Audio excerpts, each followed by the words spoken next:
నమస్కారం, అప్టేక్ జాబ్స్కి స్వాగతం. నేను మీ వివేక్. ఇవాళ ఒక కొత్త కరెంట్ అఫైర్ ఎపిసోడ్తో మేము ముందుకు వచ్చాను.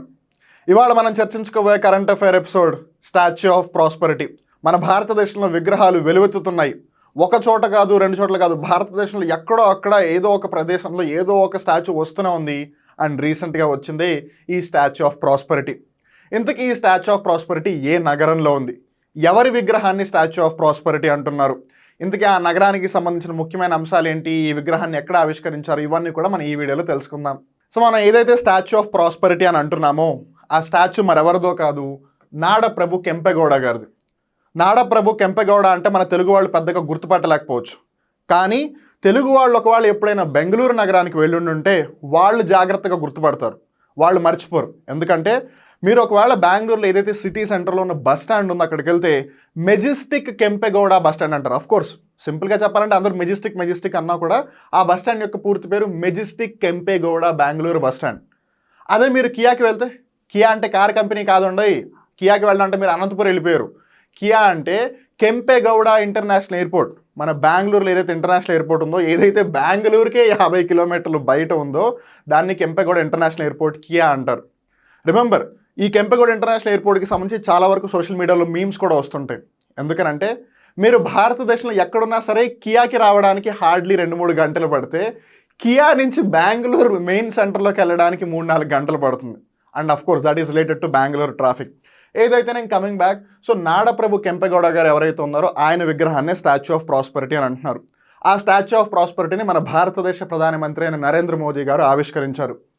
The Prime Minister unveiled the 108 feet high bronze statue of Bengaluru founder Nadaprabhu Kempegowda. So మనకి ఇక్కడ 2-3 విషయాలు తెలుస్తున్నాయి. ఒకటి, ఈ విగ్రహాన్ని ఆవిష్కరించింది ఎవరు? India's prime minister Narendra Modi.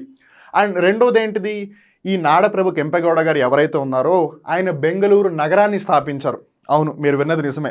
Bengaluru నగరం ఏమి దానంతట అదే రాలేదు. ఉదాహరణకి హైదరాబాద్ ఉంది. హైదరాబాద్ అవ్వచ్చు, గోల్కొండ అవ్వచ్చు, నిజాముల పరిపాలన ఏదైతే జరిగిందో లేదా కుతుబ్ షాహీల పరిపాలన ఏదైతే జరిగిందో వాళ్ళ ద్వారా ఏర్పాటు చేయబడిన నగరం ఇది. వేరాజ్ బెంగళూరు అనేది ఒక కింగ్ పరిపాలిస్తున్నప్పుడు తను కట్టిన సిటీ అది. It is installed at the Kempegowda international airport. ఏది? కెంపెగౌడ గారి యొక్క విగ్రహం స్టాచ్యూ ఆఫ్ ప్రాస్పరిటీ, ఆ ప్రాస్పరిటీ స్టాచ్యూ ఏదైతే ఉందో అది కెంపెగౌడ ఇంటర్నేషనల్ ఎయిర్పోర్ట్లో ఉంది. దీన్ని ఇన్ షార్ట్ కియా అంటారు. సో ఈ కియా కార్ కియా ఒకటి కాదు, ఓకే.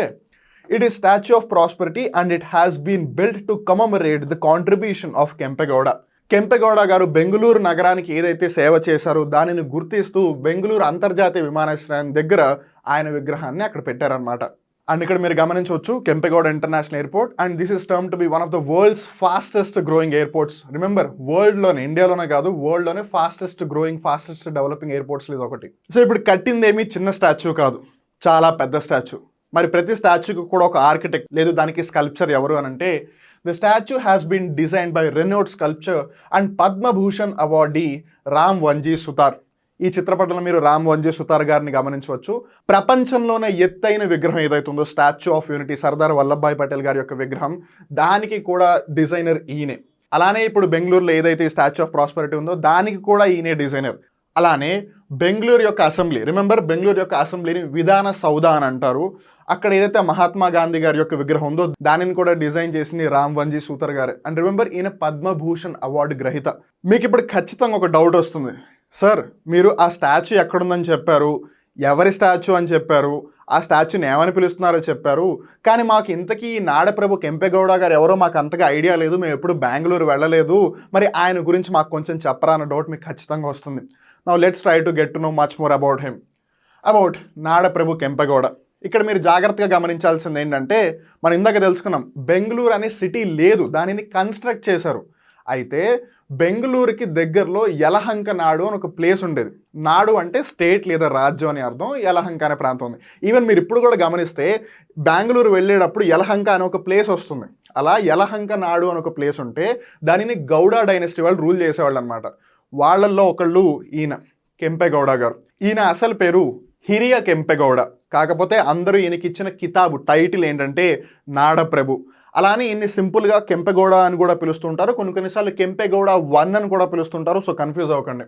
అలానే Nadaprabhu Kempegowda 16th century chieftain of the Vijayanagara empire. మనందరికీ తెలుసు విజయనగర సామ్రాజ్యం ప్రపంచంలోనే ఎంతో ప్రాముఖ్యత కలిగిన ఒక రాజ్యం అని చెప్పవచ్చు. ఈ రాజ్యం ఎంత పాపులర్ అంటే మీరు నమ్మరు, విజయనగర సామ్రాజ్యం యొక్క రాజధాని అప్పట్లోనే world's second richest capital. At the same time Vijayanagara సామ్రాజ్యం యొక్క రాజధాని యొక్క మెయిన్ రోడ్స్ ఏవైతే ఉండేవో అక్కడ వజ్రాలు, ఏదో మనం ప్రస్తుతం కూరగాయలు కొంటూ ఉంటాం చూడండి, అలా వజ్రాల యొక్క అమ్మకం జరిగేదంట. సో ఇమాజిన్ ఎంత రిచ్ అయి ఉంటుంది. అలా అని he is credited with laying the foundation of what is today known as Bengaluru city in 1537. ఇక్కడ ఈ స్టోరీ మనం జాగ్రత్తగా తెలుసుకోవాలి. యాక్చువల్గా ఆయన ఒకప్పుడు తన మంచుతో పాటు హంటింగ్కి వెళ్ళారంట, వేటకు వెళ్ళారు. అక్కడికి వెళ్తున్నప్పుడు మనం ఇక్కడ ఒక నగరాన్ని ఎందుకు స్థాపించకూడదు అని ఆయనకు ఒక ఆలోచన వచ్చింది. అప్పుడు ఆయన ఎవరైతే విజయనగర సామ్రాజ్యాన్ని పరిపాలిస్తున్నారో అచ్యుతరాయులు ఆయన దగ్గర నుంచి పర్మిషన్ తీసుకుని ఆ ఏరియా ఏదైతే ఉందో ఆ ఏరియాకి నలువైపులా 4 పెద్ద పెద్ద టవర్లు పెట్టి ఈ టవర్స్ లోపలి మన సిటీని కన్స్ట్రక్ట్ చేయాలి అని 1537లో ఏదైతే ప్రజెంట్ డే బెంగళూరు ఉందో దానికి ఫౌండేషన్ స్టోన్ వేశారు కెంపెగౌడ గారు. He is also known to have developed around 1000 lakes in the city to cater to drinking and agricultural needs. Even మీరు ఇప్పుడు బెంగళూరుకి వెళ్ళినా సరే ప్రతి 4-5 కిలోమీటర్కి ఎక్కడొక్కడ ఏదో ఒక లేక్ వస్తూనే ఉంటుంది. బెల్లందూర్ లేక్ అని, అల్సూర్ లేక్ అని, లేదు ఇంకా ఏదో ఒక లేక్ వస్తూనే ఉంటుంది అనమాట. అండ్ దానికి గల కారణం ఏంటిది? కెంపెగౌడ గారు. ఎందుకు? అప్పట్లోనే ఆయన 1000కి పైగా చెరువులను కట్టించారు. ఎందుకు కట్టించారు? ఆబ్వియస్లీ బెంగళూరుకి చుట్టుపక్కల నది అంటూ ఏమీ లేదు, అది ఒక నది ఆనుకుని కట్టిన నగరం కాదు. సో అందుకని వాళ్ళకి అగ్రికల్చర్ పరంగా హెల్ప్ అవ్వాలి అని చెప్పి అక్కడ చెరువులు కట్టించారు. కానీ ఇక్కడ మీరు జాగ్రత్తగా గమనించాల్సింది ఏంటంటే ఆయన బెంగళూరు నగరానికి ఫౌండేషన్ స్టోన్ వేశారు, కాకపోతే ఆయనకున్న ప్లాన్ వేరు. Kempegowda's initial plan for the city was to have temples, a fort, water tanks and a cantonment. అంటే పరిపాలనకు సంబంధించి గుళ్ళు ఉండాలి, కోట ఉండాలి, ఆబ్వియస్లీ అగ్రికల్చర్ వ్యవసాయం చేయడానికి వాటర్ ట్యాంక్స్, లేదు డ్రింకింగ్ వాటర్ ట్యాంక్స్ ఉండాలి, చెరువులు కాకుండా అలానే కంటోన్మెంట్ ఉండాలి. After receiving permission from emperor Achyutaraya, మనం ఇందాక తెలుసుకున్నాం, శ్రీకృష్ణ దేవరాయ అవ్వచ్చు, హరిహర రాయ, బుక్కరాయ, వీళ్ళందరూ కూడా విజయనగర సామ్రాజ్యానికి సంబంధించిన పాలకులు, కింగ్స్ ఆర్ ఎంపరర్స్ అని చెప్పొచ్చు. వాళ్ళలో ఒకళ్ళు ఈ అచ్యుతరాయలు గారు. The chieftain build the Bengaluru fort and town in AD 1537. So foundation stone establish చేసి ఆయన బెంగళూరు ఫోర్ట్ని కన్స్ట్రక్ట్ చేశారు. He is revered especially by the Vokkaliga community that is dominant in old Mysuru and other parts of southern Karnataka. మీరు ఇక్కడ జాగ్రత్త గమనించాల్సింది ఏంటంటే మామూలుగా మన అందరం కూడా మైసూర్ అంటాం, MYSORE, కానీ వాళ్ళు దాని పేరు మార్చి మైసూరు అని పిలుస్తున్నారు. అలానే బెంగళూరు, ఒకప్పుడు దాన్ని బెంగళూరు అని పిలిచేవాళ్ళు, ఇప్పుడు దాన్ని బెంగళూరు అని పిలుస్తున్నారు. And it is also called as the silicon valley or silicon capital of India. ఎందుకు? అక్కడ IT రంగం అంతగా డెవలప్ అయింది. IT రంగంలో ఎక్కువగా వాడే ప్రోడక్ట్ ఏంటిది, లేదా పరికరం ఏంటిది, లేదా పదార్థం మెటీరియల్ ఏంటిది? సిలికాన్. సిలికాన్ యొక్క ఎలిమెంటల్ నెంబర్ ఎంత?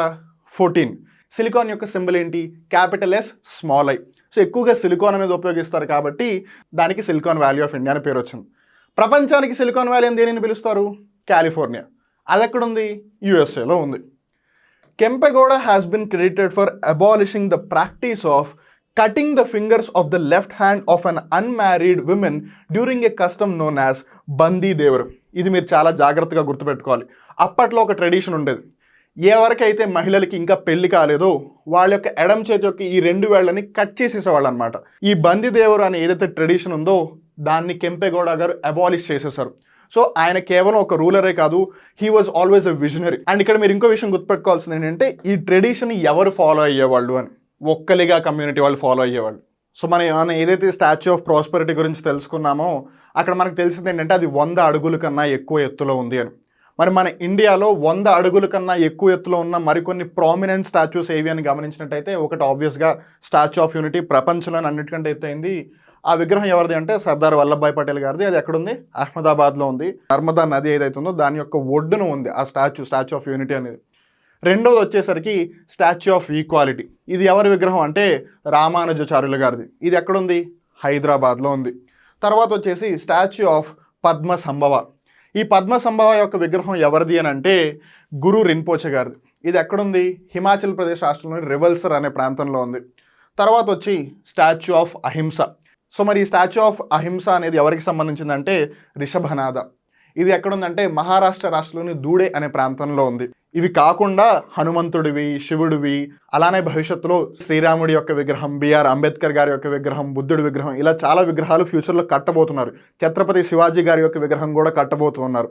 సో ఈ స్టాచ్యూస్ అనేది చాలా ఇంపార్టెంట్ రోల్ ప్లే చేస్తుంది, ఎక్కడైనా అడిగే అవకాశం ఉంది. అండ్ రిమెంబర్, స్టాచ్యూస్ కట్టచ్చు అని కొంతమంది, because it tells about the art and history. ఉదాహరణకి మీరు ఒకప్పుడు కట్టిన గుడులు అవన్నీ గమనించినట్టయితే అవి అన్నీ ఏం చేస్తున్నాయి?